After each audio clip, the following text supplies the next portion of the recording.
Hey there, welcome to Conscious Living with Irene Alexandra. I'm Irene, and I'm so glad you're here for this episode. The Conscious Living podcast is all about exploring the art of living consciously, how to reconnect with the magic that's already within you, and create a more mindful, intentional life. You're tuning in to Season 1, where we begin the journey of becoming a conscious educator. This season is packed with insights and practical strategies for teachers who want to transform their approach to teaching, better understand their students, and cultivate a more mindful, empowered classroom. Each episode will equip you with tools to bring more presence, awareness, and intention into your teaching. While this season is dedicated to educators, I firmly believe that anyone can benefit from this season, whether you're in education or not. As always, new episodes are released on Sundays.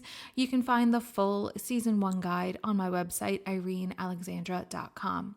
Take a look to see which episodes you're most excited to listen to, and be sure to share them with others who may enjoy or benefit from them. Now, a little housekeeping before we get to the good stuff. Please remember that this podcast is for educational purposes only.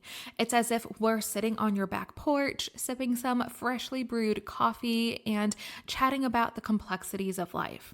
I am not a medical or psychological professional, so please seek professional help if and when needed.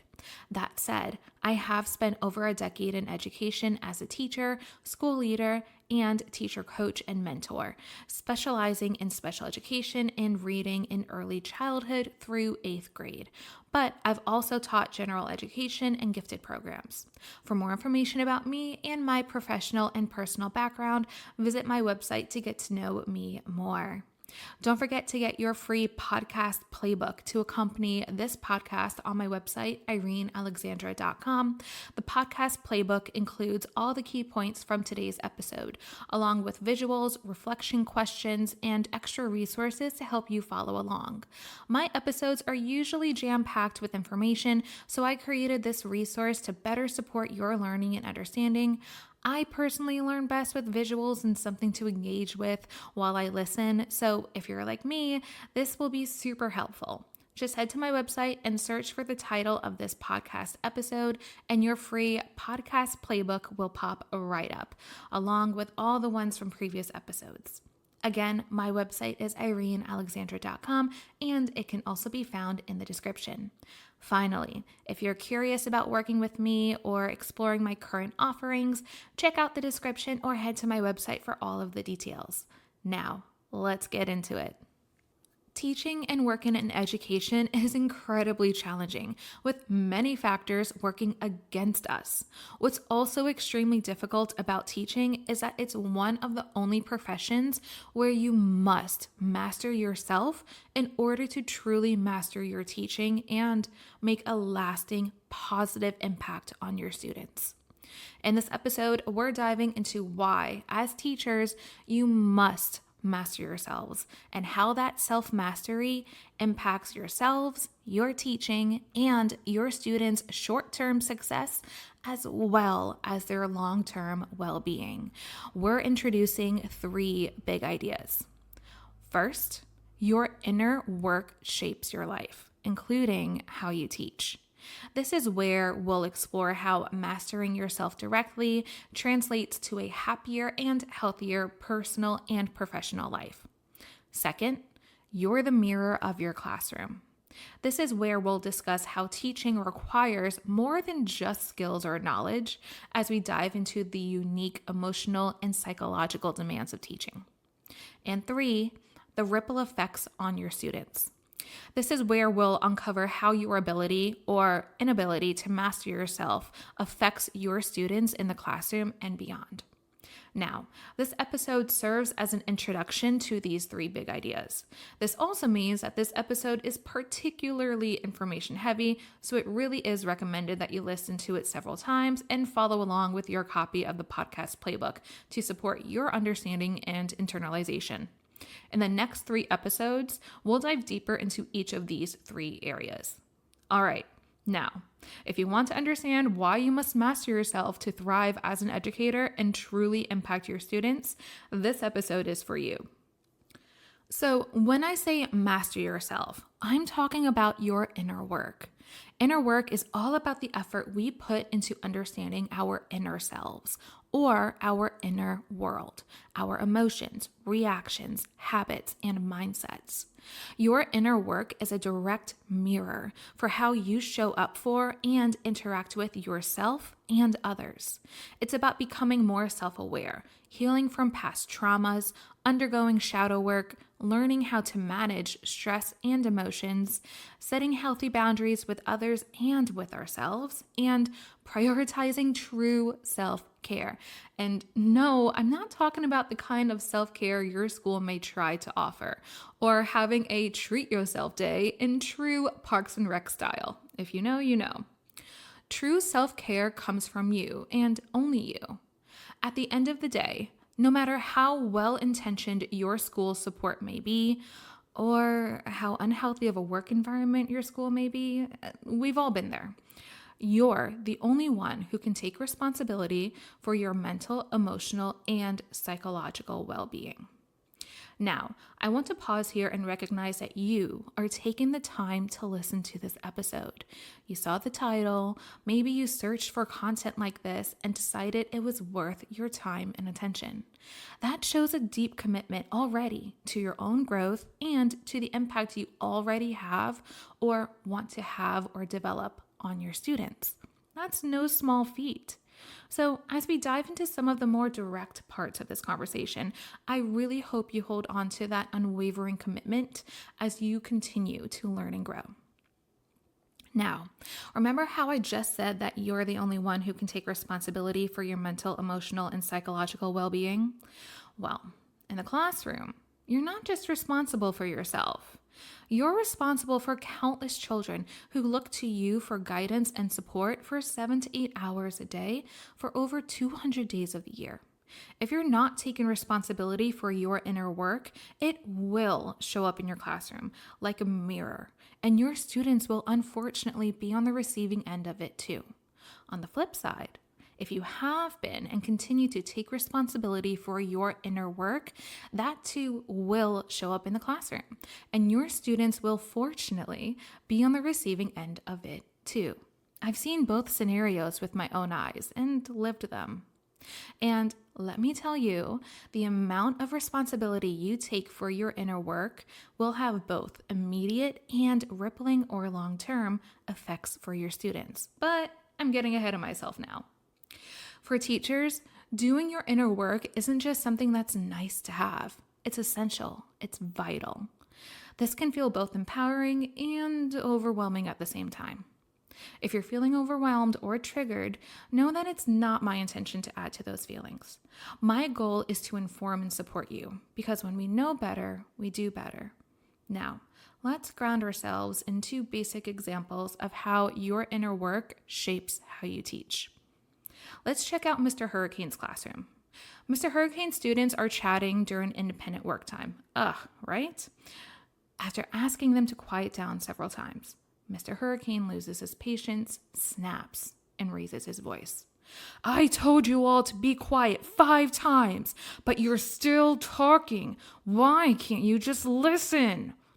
The room goes silent, but the tension is thick.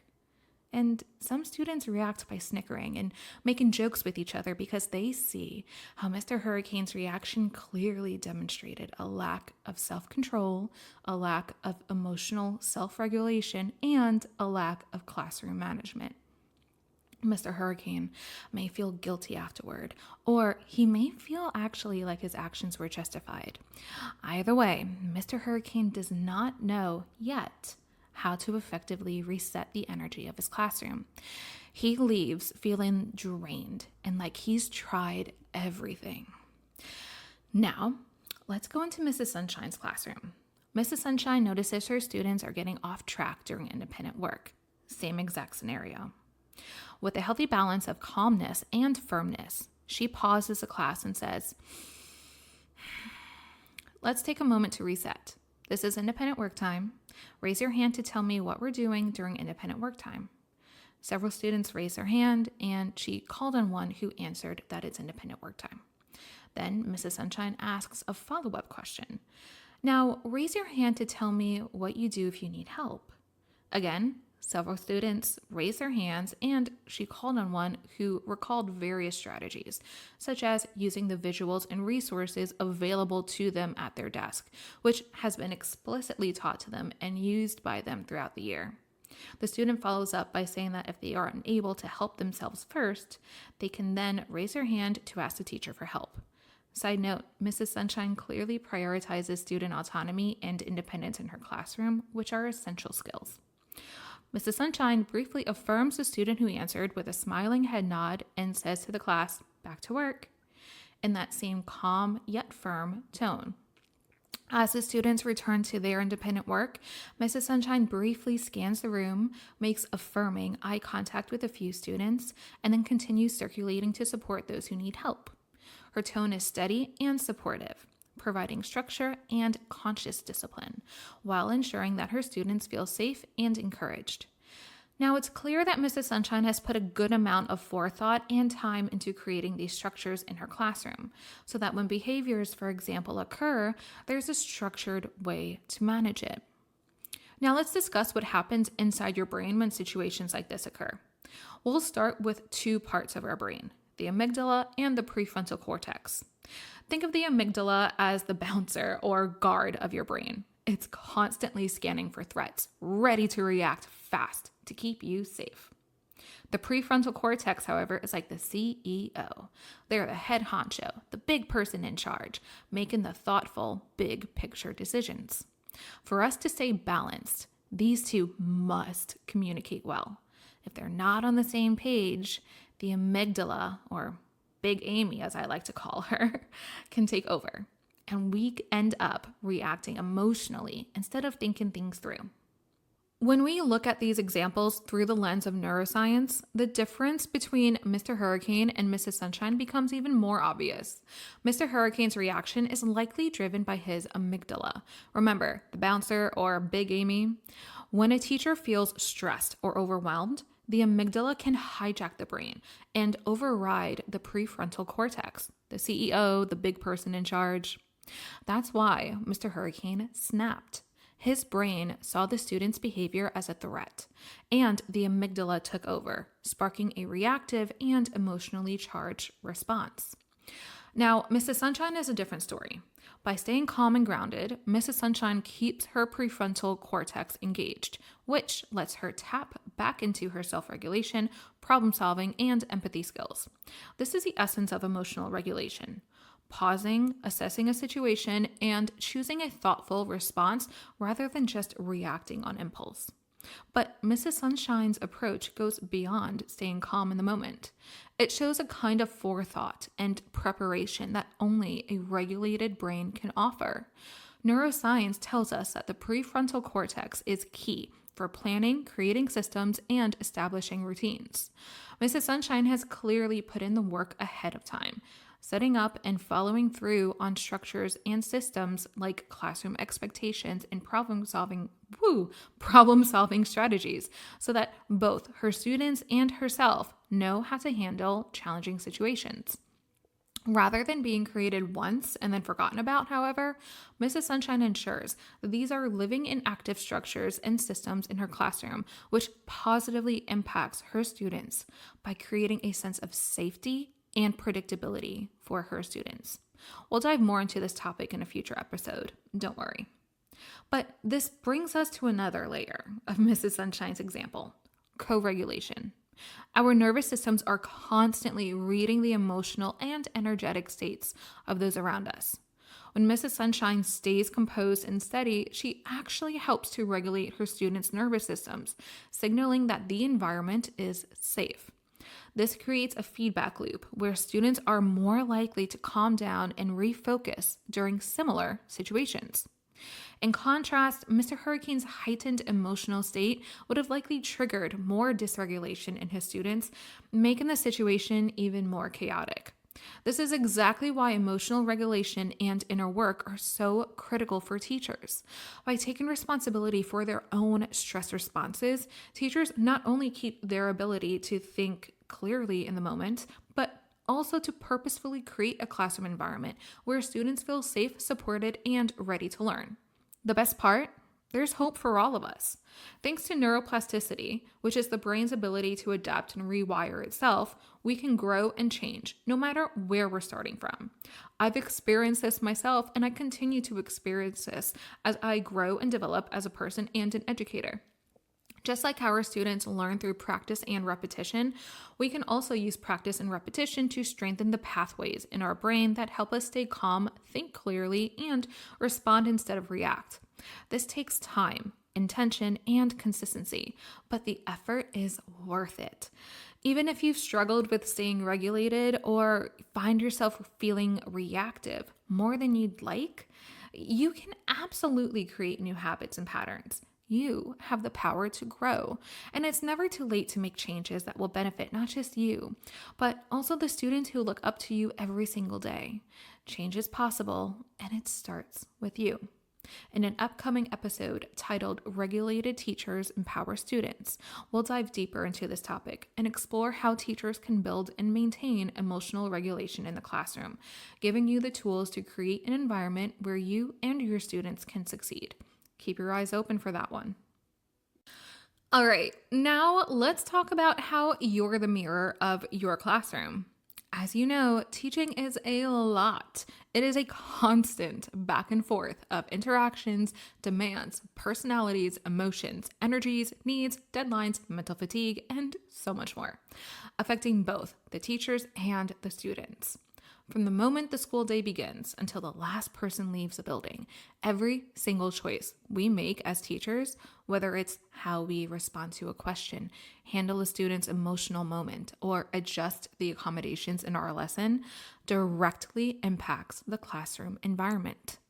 Teaching isn't just about academics. It's also about self-regulation, intention, awareness, and energy.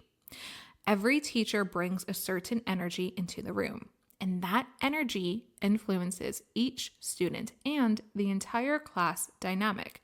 Whether we realize it or not, our emotional state and energy become the unseen forces that shape our students' experiences throughout the day. Think about it.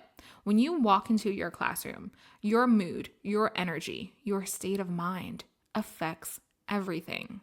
Your students pick up on it, whether they realize it or not, and whether you realize it or not, even if it's not something you're saying out loud. If you're feeling stressed, anxious, or frustrated, your students can sense that, and it can ripple out in the form of disengagement, restlessness, or even disruptive behavior. On the other hand, when you're calm, grounded, and emotionally regulated, that creates a sense of safety and stability. Your students are more likely to feel comfortable, focused, and ready to learn when the environment feels like a steady, supportive, and predictable space. This is where emotional regulation and energy really come together in the classroom. It's not just about what you say. It's about how you say it, and more importantly, how you feel as you say it. Our emotions, our energy, are contagious. They have the power to set the tone in the classroom and influence how students respond. This idea of mirroring, the way our energy and emotions are reflected in those around us, is actually rooted in something called mirror neurons. Mirror neurons are these fascinating cells in our brain that essentially mirror what others are doing or feeling. They activate when we watch someone perform an action or experience an emotion, almost like we're doing it ourselves. For example, if you see someone smile, your brain might trigger the same kind of feeling as if you were smiling.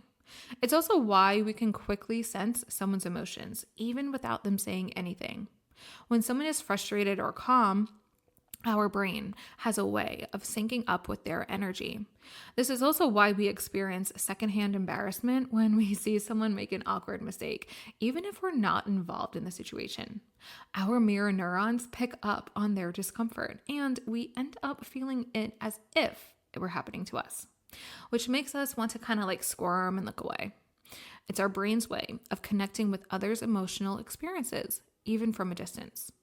Imagine a group of minions. You know, those lovable, mischievous little characters from Despicable Me. They're constantly bouncing off each other's energy, mimicking one another's actions, laughter, and expressions. It's as if they're reading each other's emotions in real time, almost like they're wired to reflect what's happening around them. Well, that's kind of what mirror neurons do in our brains. These tiny brain cells help us mimic the emotions, movements, and behaviors of those we're around, just like how the minions mirror each other's every move. When we hear someone laugh, we laugh. And when someone's feeling stressed, we often feel it too. Just like the minions, mirror neurons help us sync up with others, creating connection and understanding without us even realizing it. Now, for example, picture the minions in a typically chaotic scene. Maybe they're at home and they see a banana on top of a super secret villain's nuclear weapon. You know how much they love bananas. Bob, one of the minions, is trying to figure out how to get the banana, and he starts frantically waving his arms and jumping up and down. Without even thinking, the other minions follow suit, imitating the same emotions. It's like they can't help themselves. Another minion might turn to her pals and say, "Banana?"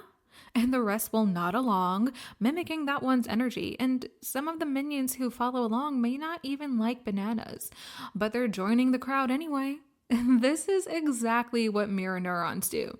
Hey, I see you freaking out about this banana, so I guess I should be freaking out too. And that's the magic of these brain cells.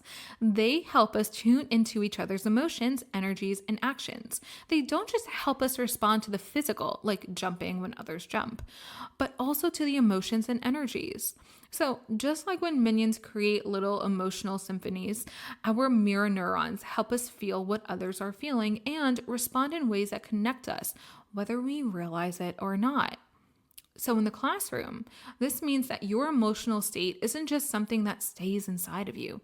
It gets passed on to your students and your energetic state. If you're feeling anxious or upset, your students' mirror neurons pick up on that, and suddenly the energy in the room shifts. You might notice that the class becomes more restless or disengaged. On the flip side, if you're centered and emotionally regulated, your students' mirror neurons help them feel that same calm and stability, which can keep them focused and grounded. Let's take a look back at Mr. Hurricane and Mrs. Sunshine. When we view them through the lens of mirror neurons, the difference becomes even more significant. In Mr. Hurricane's case, when his emotional state escalates and he snaps at his students, his energy is immediately transmitted to his class. His students' mirror neurons pick up on that frustration, irritation, and tension in the room, which causes them to reflect back those same emotions and behaviors. This isn't something they're doing on purpose. It's happening automatically in their brains. In response, his students might become agitated, disengaged, or mirror Mr. Hurricane's frustrations by being more disruptive and defensive. The energy in the room becomes chaotic, feeding into itself, and the cycle of dysregulation continues. Now, in Mrs. Sunshine's scenario, the calmness and steadiness she maintained creates a totally different energy. When Mrs. Sunshine pauses to reset the class and stays emotionally regulated, her students' mirror neurons pick up on that grounded presence. Her students might not even fully realize what's happening, but their brains sense their teacher's stability and they just naturally adjust their behavior to reflect her calmness and her groundedness. The classroom atmosphere shifts to one that's more focused and aligned with Mrs. Sunshine's regulated emotional state. Her students feel more secure and safe, and that helps them refocus and re-engage with the task at hand. This is the power of emotional regulation. Again, it's not just about managing your own feelings. It's about recognizing how your energy and state of mind are affecting those around you. Our nervous systems are constantly picking up on each other's energies, and mirror neurons are the mechanism through which that energy gets transferred. When teachers regulate their emotions, it creates a ripple effect that helps students feel safe, supported, and ready to focus. It's a game changer in creating the kind of classroom environment where learning and growth can truly happen. In an upcoming episode titled How Mirror Neurons Can Make or Break Classroom Connections, we'll dive deeper into this topic and explore tangible ways that you can use the science behind mirror neurons to foster healthy and supportive relationships with your students. It's gonna be a good one. Now, moving on to our last topic for this episode, we're going to discuss the ripple or long-term effects you can have on your students. Teachers often underestimate the profound and lasting impact you can have on your students. Every day, you are shaping not only academic knowledge, but also the emotional, social, and even neurological foundations that students can carry with them into adulthood. Classrooms aren't just places for math or reading. They're environments where students internalize how to navigate relationships, manage stress, and interpret their own self-worth. These non-academic impacts may not always be intentional, but it's the natural result of consistent human interaction. Due to the nature of human beings, the role of a teacher automatically goes beyond academic instruction. Students subconsciously absorb their teacher's energies, emotional patterns, and values. But it's important to recognize that this is not about blame. It's about awareness. While students are undoubtedly influenced by many external factors beyond the classroom, as teachers, we have the unique opportunity to be a healing force in their lives.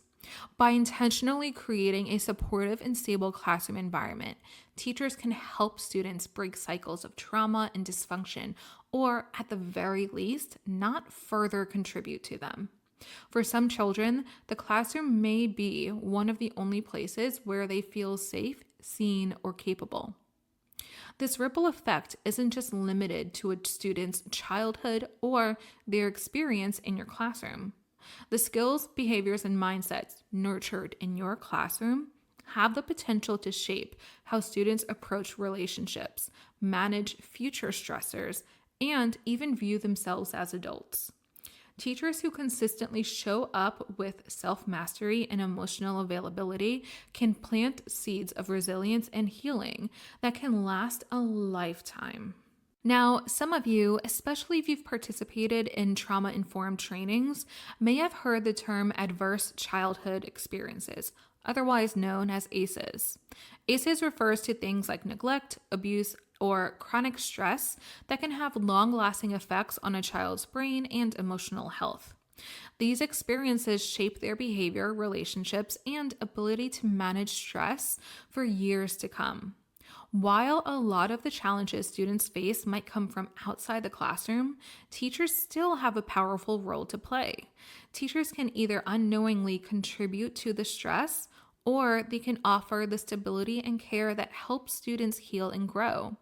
When teachers offer emotional support and create a safe, predictable space, it can serve as a protective factor, giving students a chance to rebuild trust and resilience. Let's take a closer look at this through the lens of our students' brains. Neuroplasticity is key here. Again, it's the brain's ability to change, rewire, and reorganize itself based on what we experience. Think of neuroplasticity as the character Doctor Strange. At the start of his journey, he's rigid, relying on his old ways of thinking and doing. But as he learns to adapt, expand his mind, and embrace new possibilities, he undergoes a massive transformation that mirrors how our brains too can rewire themselves. Just like Dr. Strange learns to see beyond what he once thought was possible, neuroplasticity helps our brains form new connections and pathways, allowing us to grow and change even when things seem set in stone. It's all about adaptability, learning, and reshaping our mental world.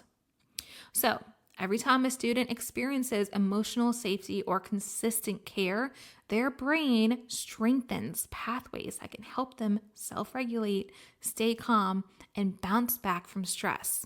On the flip side, constant exposure to negative stress or instability can strengthen patterns of fear and anxiety, making it harder for students to regulate their emotions in healthy ways. So when teachers embody and model emotional regulation in the classroom, for example, they're not just teaching students how to manage their emotions in the moment. They're actively helping them wire their brain for long-term emotional growth. Now, this is where emotional contagion comes into play. It's the idea that emotions are contagious. What the teacher feels, the students feel. Think of emotional contagion as the energy at a Taylor Swift concert, especially during her Eras tour. Imagine this. Before Taylor even hits the stage, the entire city has spent days, maybe even weeks, preparing for her arrival. The stadium is covered in Swiftie decor, and as fans arrive, they're swapping friendship bracelets, buzzing with anticipation. Then, the moment Taylor steps onto the stage, the crowd goes wild. Everyone's electrified with excitement, joy, and connection. Whether it's a new outfit, a surprise song, a change in the set list, or a big announcement, the energy shifts from Taylor to the audience, and then it bounces between the fans, back to Taylor, and so forth, creating this shared emotional experience. You can even hear and feel the concert from outside of the stadium. There's no escaping it. Fans in the parking lots, even those who didn't score tickets, are still swept up in the vibe, enjoying the show just by being near it. That's exactly what emotional contagion is. When we're around others who are feeling a certain emotion, we cannot help but catch it ourselves, whether it's happiness, excitement, or even stress. The way the crowd reacts to Taylor is like how emotions ripple through us, affecting how we feel and how we connect with everyone around us. People, including teachers, can't hide their energy, and it's felt throughout the room. If a teacher is calm, regulated, and present, students are much more likely to mirror that energy, which helps keep the classroom grounded and focused. On the other hand, if a teacher is overwhelmed, stressed, or reactive, even if they're doing their best to hide that energy can and will still ripple through the room and impact the entire class. This emotional transfer happens without us even realizing it, which means that teachers have a huge responsibility in shaping the emotional and energetic tone of their classroom, for better or for worse. In the context of Mr. Hurricane and Mrs. Sunshine, these dynamics of neuroplasticity, emotional contagion, and ACEs are on full display. When Mr. Hurricane reacts impulsively, his heightened emotional state can unknowingly trigger a ripple effect in his classroom, potentially escalating student frustration or anxiety. This moment of emotional dysregulation doesn't just impact the immediate classroom atmosphere. It can influence how his students respond to stress and authority long term, wiring their brains to react defensively in future situations. On the other hand, Mrs. Sunshine's calm and intentional approach offers a different experience. By modeling emotional regulation, Mrs. Sunshine helps students mirror a composed, focused energy, creating a safe environment where students can process their emotions more effectively. This type of emotional stability and consistent structure gives students a chance to rewire their internal processes to stress, fostering resilience and emotional intelligence. In both examples, the teacher's emotional and energetic states directly impact the classroom, showing how self-mastery doesn't just affect the present moment. It can shape the long-term emotional, mental, and psychological development of students. So when you look at these layers, neuroplasticity, emotional contagion, and ACEs, it becomes so clear just how much of an impact a teacher's emotional and energetic state can have on their students. Teachers have the potential to heal and strengthen students' emotional health, helping them build resilience and self-regulation. The energy and self-mastery teachers bring into their own classrooms can help shape not only how students feel today, but how they will manage their emotions and relationships long into the future.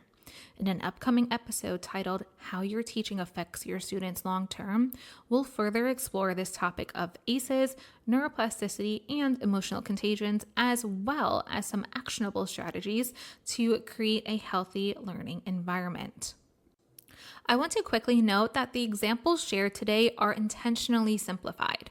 Real life is much more complex, and I'm fully aware of that. I'm sharing these examples for illustration purposes only. Also, while we didn't specifically discuss academic success in this episode, I want to emphasize that everything we've talked about today absolutely impacts student learning and achievement. That's a conversation for another time. As we wrap up today's episode, let's zoom out and look at the bigger picture. Teachers hold a lot of power, not just in terms of lesson plans and grades, but in how they regulate their emotions and energy. When teachers are emotionally regulated and in tune with themselves, they create a space where students feel safe, supported, and understood. This affects students in real time and long term. Thanks to mirror neurons, they literally catch the energy in the room. A teacher's energy can either uplift or contribute to stress, potentially shaping how students navigate the world. And when it comes to their development, teachers have the potential to contribute to their students' healing or, sadly, unintentionally contribute to their students' trauma. But here's the thing, it's never too late to start.